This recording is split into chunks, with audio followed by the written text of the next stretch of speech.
అది అడుగు పెడితే అడవే నిశ్శబ్దమవుతుంది. ఆ చూపు పడితే ప్రత్యర్థి గుండెల్లో వణుకు మొదలవుతోంది. రాజసం ఉట్టిపడే నడక, మెరుపులా దూసుకు వెళ్లే వేగం, బంగారు వర్ణంపై నల్లటి చారలతో ప్రకృతి చెక్కిన అద్భుత రూపం. అందుకే పెద్ద పులిని అడవికే రారాజు అంటూ ఉంటాం. కానీ ఆ రారాజు రాజ్యం ఇప్పుడు సంక్షోభంలో పడింది. ఒకప్పుడు విశాలమైన అడవుల్లో స్వేచ్ఛగా సంచరించిన రాయల్ బెంగాల్ టైగర్ నేడు తన మనుగడ కోసం పోరాడుతోంది.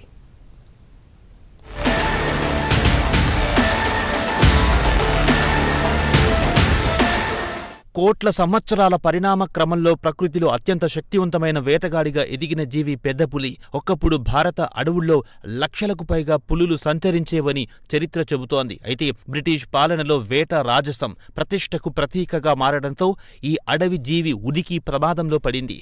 రాజులు, బ్రిటిష్ అధికారులు వినోదం కోసం సాగించిన వేటల్లో వేలాది పులులు బలయ్యాయి. ట్రోఫీ హంటింగ్ పేరుతో జరిగిన ఈ మారణకాండ అడవి రాజు సంఖ్యను తీవ్రంగా తగ్గించింది.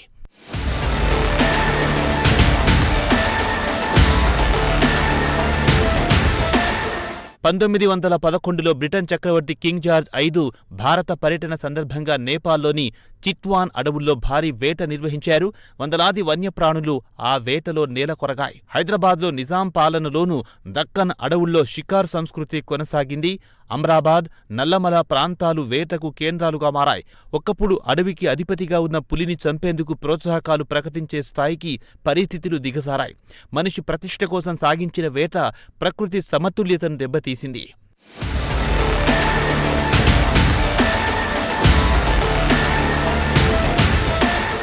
స్వాతంత్ర్యం వచ్చిన తర్వాత కూడా పులుల రక్షణకు సరైన చర్యలు వెంటనే ప్రారంభం కాలేదు. వేట, అడవుల నరికివేతల కారణంగా 1970 నాటికి దేశంలో పులుల సంఖ్య సుమారు 1800కు పడిపోయింది. ఈ పరిస్థితిని మార్చేందుకు 1973లో అప్పటి ప్రధాని ఇందిరాగాంధీ ప్రాజెక్టు టైగర్ను ప్రారంభించారు. ఆ తర్వాత ప్రత్యేక చట్టాలు, సంరక్షణ చర్యలు అమల్లోకి వచ్చాయి. నేడు ప్రపంచంలోని పెద్ద పులుల్లో అధిక శాతం భారత్లోనే ఉన్నాయి. అయినప్పటికీ అక్రమ వేట, అంతర్జాతీయ స్మగ్లింగ్ ఇంకా పులుల మనుగడకు ముప్పుగా కొనసాగుతున్నాయి.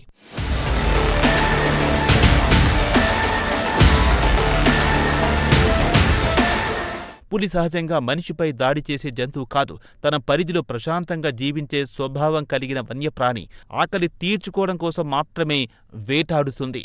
ఈదడం, చెట్లు ఎక్కడం, చీకట్లోను చురుగ్గా కదలడం పులి ప్రత్యేక లక్షణాలు. దేశంలో పులుల సంఖ్య పెరగడంతో సంరక్షణ చర్యలు కీలక పాత్ర పోషించాయి. ఆంధ్రప్రదేశ్లోని నాగార్జున సాగర్, శ్రీశైలం టైగర్ రిజర్వ్, నల్లమల అడవులతో కలిసి పులులకు అతిపెద్ద ఆవాసంగా నిలుస్తోంది.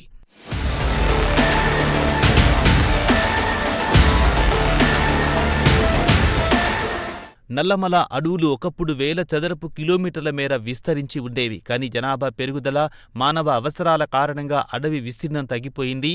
మరోవైపు పులుల సంఖ్య పెరగడంతో వాటికి అవసరమైన స్థలం కరువవుతోంది.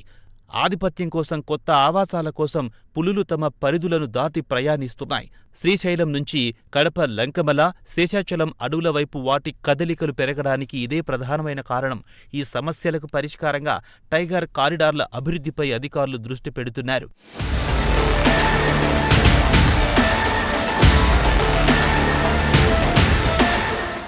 నల్లమలలో పులుల సంరక్షణ కోసం అటవీశాఖ ప్రత్యేక చర్యలు చేపడుతోంది. కెమెరా ట్రాప్లు, యాంటీ పోచింగ్ బృందాలు, డాగ్ స్క్వాడ్లతో నిరంతరం నిఘా కొనసాగుతోంది. స్థానిక చెంచు గిరిజనుల సహకారంతో పులుల కదలికలను గుర్తిస్తున్నారు. అయితే అడవి అంచుల్లో మానవ కార్యకలాపాలు కొత్త ప్రమాదాలను సృష్టిస్తున్నాయి. పంట పొలాల్లోకొచ్చే అడవి జంతువులను వేటాడేందుకు ఏర్పాటు చేసే విద్యుత్ తీగలు, ఉచ్చులు అనుకోకుండా పులుల ప్రాణాలకు ముప్పుగా మారుతున్నాయి.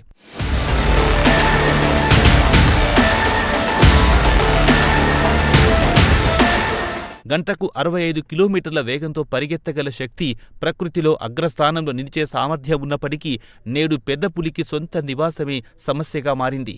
అభివృద్ధి పేరుతో అడవుల తగ్గింపు, పరిశ్రమలు, ప్రాజెక్టుల విస్తరణ వన్యప్రాణుల జీవన చక్రాన్ని ప్రభావితం చేస్తున్నాయి. పులి మనుగడ కేవలం ఒక జంతు రక్షణ కాదు, మొత్తం పర్యావరణ వ్యవస్థ పరిరక్షణకు సంబంధించిన అంశం.